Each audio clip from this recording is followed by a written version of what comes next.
Francis, bonjour. Merci d'avoir accepté notre invitation pour venir sur le plateau de Sam TV, un plateau qu'on avait abandonné depuis maintenant beaucoup trop de mois. Et ça fait plaisir de pouvoir se retrouver pour une reprise, fin de saison, mais reprise. Et quelles sont les informations que vous pouvez nous apporter sur le Alors, sujet? alors, tout d'abord, bonjour Julien, et Bonjour. c'est un vrai plaisir partagé de retrouver la caméra. Parce que Ben si oui. on retrouve la caméra, ça veut dire aussi que le sourire revient avec la reprise du sport. Alors cette reprise, elle a déjà été un peu facilitée par la suppression des 10 km il y a quelques jours, mais surtout on est en train de reprendre donc, par étapes. Donc tout le monde a noté que depuis le 19 mai, nos jeunes, les mineurs, peuvent renouer avec le sport en salle, Mm. ce qui est très important, et le couvre-feu est passé à 21h, ce qui permet aussi de gagner des heures de pratique. Donc, alors là, c'est une grande avancée. Effectivement, enfin, tout se réanime, on va dire. C'est une nouvelle avancée, sachant aussi que, on le voit bien, la situation est un peu différente entre les sections, puisqu'il y a effectivement cette reprise, elle concerne surtout le sport en intérieur pour Mhm. les mineurs, mais rappelons qu'on a 8 sections qui, en plein air, ont pu quand même pratiquer. Alors par ordre alphabétique, pour oublier personne, D'accord. on va parler de l'athlétisme, du canoë, du cyclisme, du foot, du hockey sur gazon, du tennis, du tir à l'arc, du triathlon, et aussi des deux sections sportives qui sont la cohésion sociale et le sport loisir qui ont pu donc continuer leur activité, sachant que je complète ce dispositif en disant que il y aura une étape significative, vraiment Mhm. très importante pour nous, le SAM, c'est le 9 juin, où là, les mineurs seront rejoints par les majeurs Ouais, je voulais y venir. au niveau des salles. Autrement dit, le 9 juin, on est à peu près en configuration identique à ce qu'on connaissait en 2019, avec peut-être un seul restriction, c'est le fait que les sports de combat, et il n'y Oui. aura pas de contact pour les majeurs, et je complète, pardon, que le 9 juin, on passera à 23h, ce qui permettra aussi d'étendre Alors, les plus de plage plages horaire, ouais. possibles. Ouais, Très bien, donc permettre une activité plus grande, on plus va grand, dire, pour plus beaucoup grand. plus de samistes. Alors moi, j'ai cru comprendre qu'il y avait quand même des sections qui avaient fait preuve de beaucoup de créativité, on va dire, et d'originalité pour permettre la pratique. Je pense particulièrement au basket, à l'escrime aussi. Je crois qu'ils ont créé des cours en extérieur pendant le confinement pour que leurs adhérents puissent continuer à pratiquer. Est-ce que vous avez eu des échos de ce genre de... Bon, alors c'est une réalité Mhm. que chaque section, mais depuis un an en fait, a essayé de trouver des parades aux contraintes qui étaient les nôtres. Donc effectivement, tout récemment, l'escrime est sorti, si j'ose dire, et a pu faire pas mal d'entraînements le mercredi et le samedi matin. C'est le même cas pour le basket, pour autant que les météos soient là. On a même eu les pongistes, donc au tennis de table, qui Oui, ont joué à l'extérieur. On sait aussi que la gymnastique volontaire féminine a été à l'extérieur. Il y a même eu des agrès pour la gymnastique artistique. Et puis il y a eu aussi pas mal d'initiatives en termes de tutos qui ont mais été du tout envoyés pour que en ligne, chacun, ouais. chacun Mhm. puisse pratiquer. Alors on voit bien que on a été très imaginatif, mais en même temps, ce qui manque, c'est le présentiel.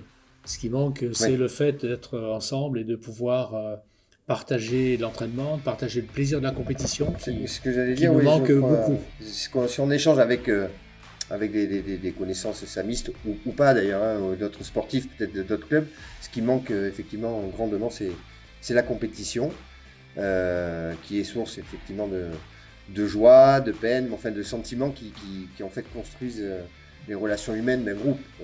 Oui, et puis D'équipe. source de troisième mi-temps.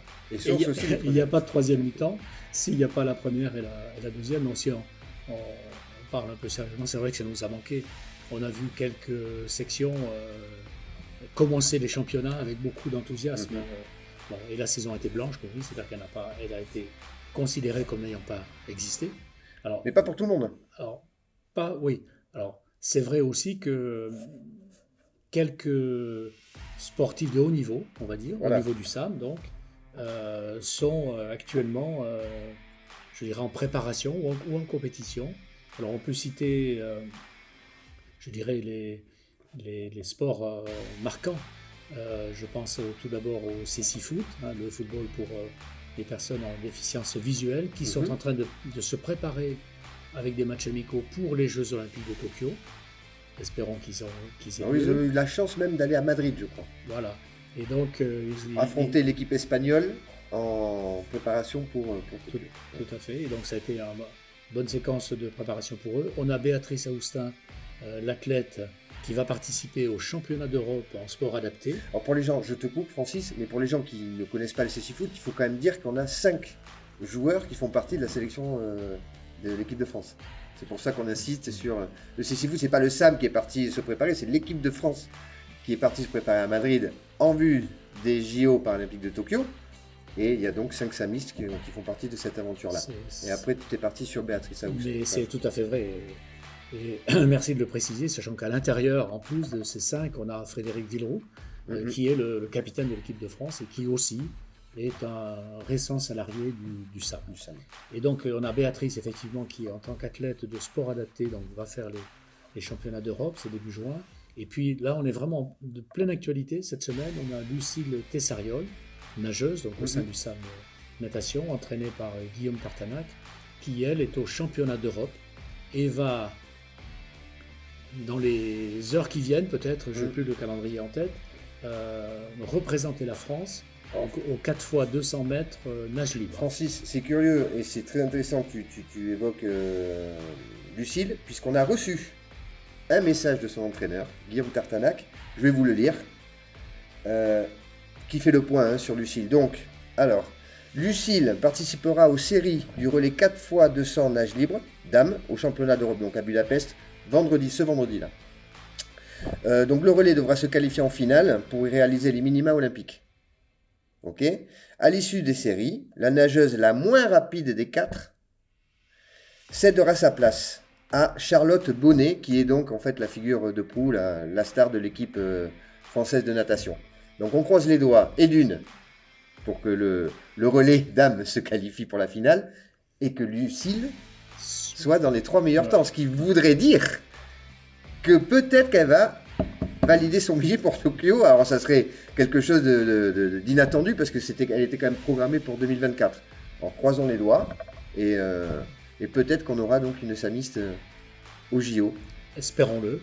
Donc là, on remercie Guillaume pour ces nouvelles. On va suivre ça de près, et puis au-delà de ces sportifs de haut niveau, le sport va reprendre un petit peu. Alors il ne s'agit pas de reprendre un championnat, mais il va y avoir des matchs amicaux pour les jeunes footballeurs. Il y a des compétitions de tir à l'arc qui s'organisent, des compétitions de gymnastique et quelques autres, mais on n'a pas encore tout à fait le calendrier. Donc le sport reprend.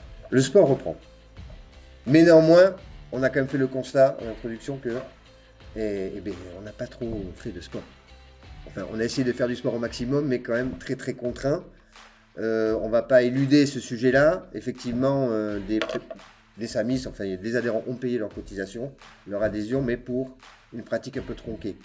Il y a peut-être sûrement des personnes qui se posent la question, qu'est-ce qu'on fait avec cette licence payée dans sa globalité, mais pour une pratique qui ne correspond pas à la totalité du prix qu'ils ont payé? Quelle est la position du club?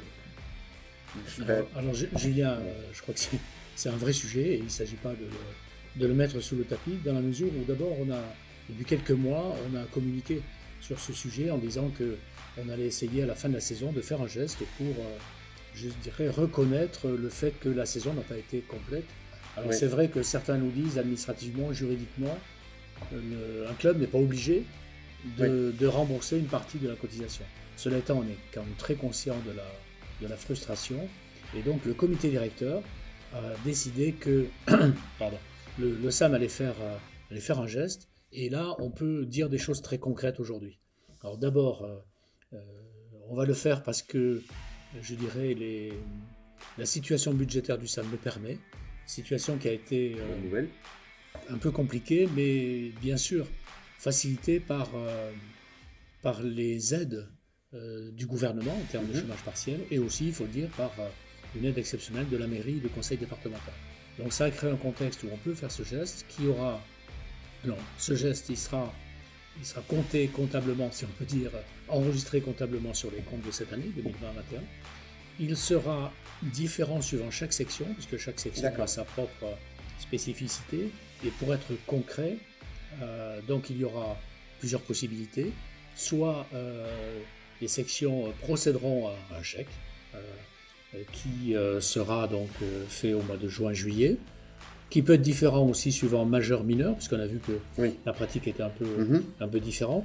Ça peut aussi être un avoir, une ristourne pour la saison suivante. Il y a aussi une possibilité que les adhérents, on voit que certains sont assez sensibles à cette possibilité-là, puissent transformer le geste qui sera fait par le SAM en don. C'est-à-dire que, prenons l'exemple pour que tout le monde comprenne bien, si le geste du SAM correspond à 60 € par exemple, au lieu de faire un chèque de 60 € ou un avoir de 60 €, la personne nous dit ben voilà, je souhaite accompagner le club et faire un don.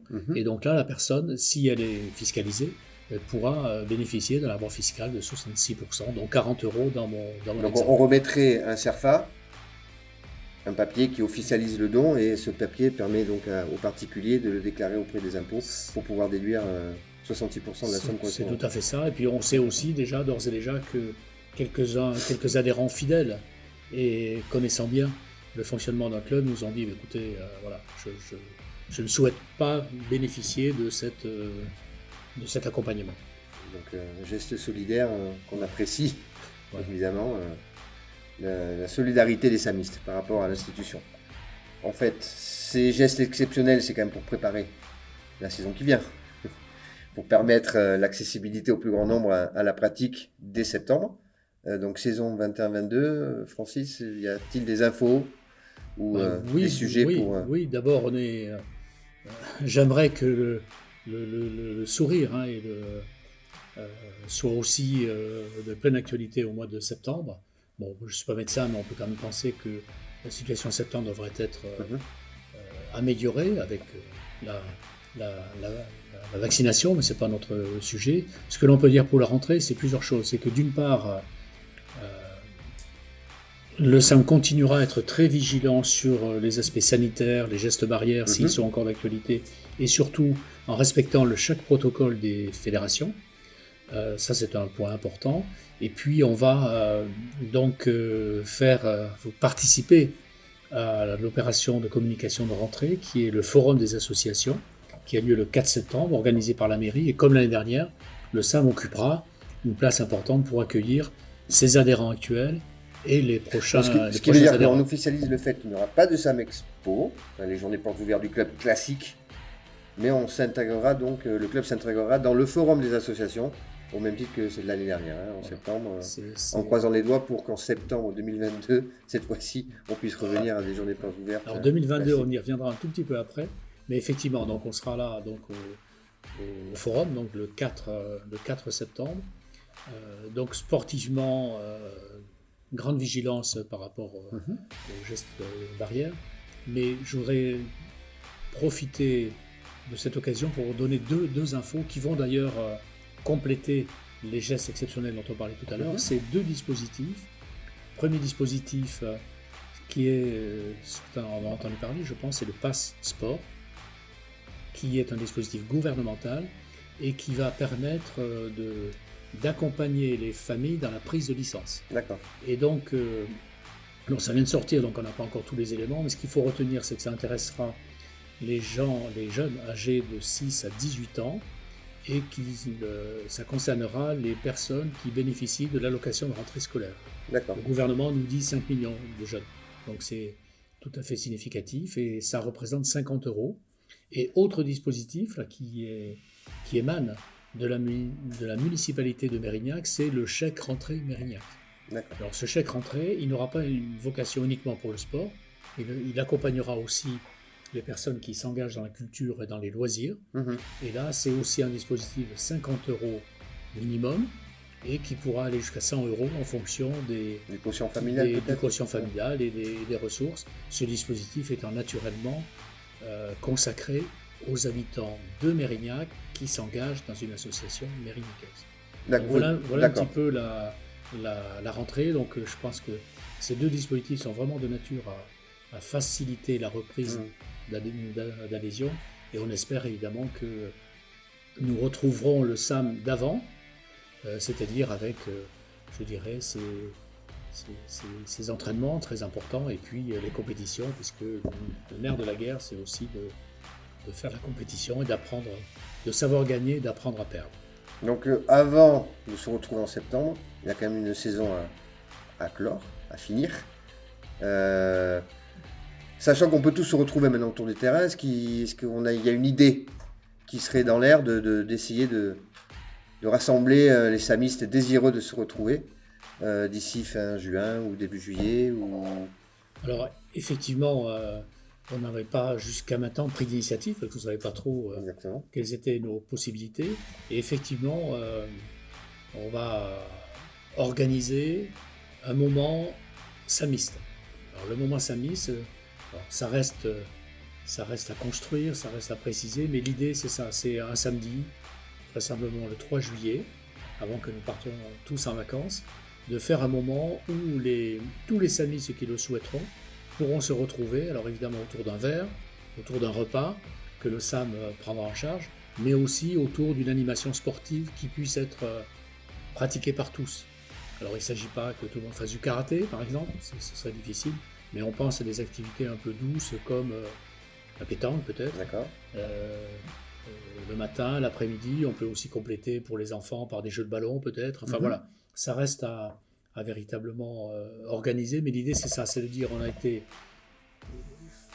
privé de la convivialité que le SAM nous offre, on a été privé de rencontres, on a été privé de verres de l'amitié, donc là on fera le repas de l'amitié, et donc ce sera je pense très important pour renouer avec les adhérents. La ventrèche ou la merguez de l'amitié, avec frites ou sans frites. Les merguez et les frites de l'amitié, et puis pour évidemment parler de la saison prochaine, voilà. Mais l'idée c'est bien ça, et puis je fais un lien avec la saison prochaine, 2022. On revient à 2022. 2022, peut-être que les plus anciens savent que l'année prochaine, le SAM a 50 ans. Puisque le SAM a été créé le 4 février 1972. Nous étions tous très jeunes, Julien. Voilà. Et donc. Même pas en projet. Et voilà. Et donc, il s'agit là aussi, comme on dit, de marquer le coup, véritablement. D'accord. Et on a déjà un certain nombre d'idées pour préparer cet événement, et forcément qu'il y aura l'histoire du club qui sera retracée, et puis évidemment que la convivialité et le plaisir d'être ensemble seront au rendez-vous. Donc en conclusion, donc les 50 ans, c'est rendez-vous en 2022, en croisant les doigts pour que ce soit une saison sportive normale, qu'on puisse pratiquer le sport en loisir, en compétition, mais à sa guise, sans restriction, pour s'épanouir dans le sport, retrouver des liens humains, et surtout avec le fil conducteur qui sera donc les 50 ans du club. Donc on croise les doigts pour vivre une saison 21-22. Julien, vous avez fait la conclusion. Donc je crois qu'effectivement tout le monde aspire à simplement reprendre du sport, à vraiment retrouver les copains, on l'a dit, mais s'engager aussi dans les compétitions. Et puis, si jamais les variants venaient nous perturber, je crois qu'on peut dire à tous qu'on sera évidemment très vigilant pour s'adapter comme on l'a fait depuis 1 an et demi. Mais on va pas partir dans cette hypothèse et déjà, donc peut-être aussi dire que au mois de juin, j'ai oublié de le signaler, il y aura un certain nombre d'assemblées générales. Les assemblées générales de sections qui sont toujours un temps fort pour qu'il y ait cette rencontre entre les adhérents et leurs dirigeants. Et ça permet de faire le bilan de l'année et de parler de l'année suivante. D'accord. Donc les rendez-vous prochains, les assemblées générales, la fête du 3 juillet, le forum, et puis allez, le SAM est reparti. Et Francis, je crois ça fait des années qu'on se côtoie, qu'on échange. Je sais que vous portez un regard appuyé et avec beaucoup d'attention aux bénévoles du club. Et je sais que c'est des personnes qui vous sont chères par leur importance dans un fonctionnement, que ce soit au SAM ou ailleurs d'ailleurs. Et je crois que vous teniez à leur adresser peut-être quelques mots. Alors c'est vrai que dans cette prise de parole, j'ai réussi la performance de ne pas parler des bénévoles. Ce qui est effectivement contraire à mes propres idées, puisqu'on l'a déjà dit, les bénévoles sont essentiels à la vie du SAM, qui se conjuguent très bien avec aussi l'apport de chaque salarié. Et donc bien sûr qu'on compte sur les bénévoles. Alors ce que je sais, c'est que certains nous ont dit, comme d'autres dirigeants, l'année était difficile. On n'a pas arrêté de s'adapter aux mesures gouvernementales, aux protocoles, à ce que la mairie a pu faire aussi en termes de salles. Hein. Donc ça a été très compliqué. Et donc certains ont été un peu lassés de toujours détricoter l'organisation qui a été mise en place. Je rappelle, le phénomène d'horaire aussi était très perturbant pour tous. Et bien sûr que les bénévoles, on va vous retrouver donc à la rentrée du mois de septembre. Mais super. Francis, merci. C'était un grand plaisir. Cet échange. Et on vous dit à bientôt ou à très vite, d'ici la fin de la saison. À bientôt, Julien. Au revoir.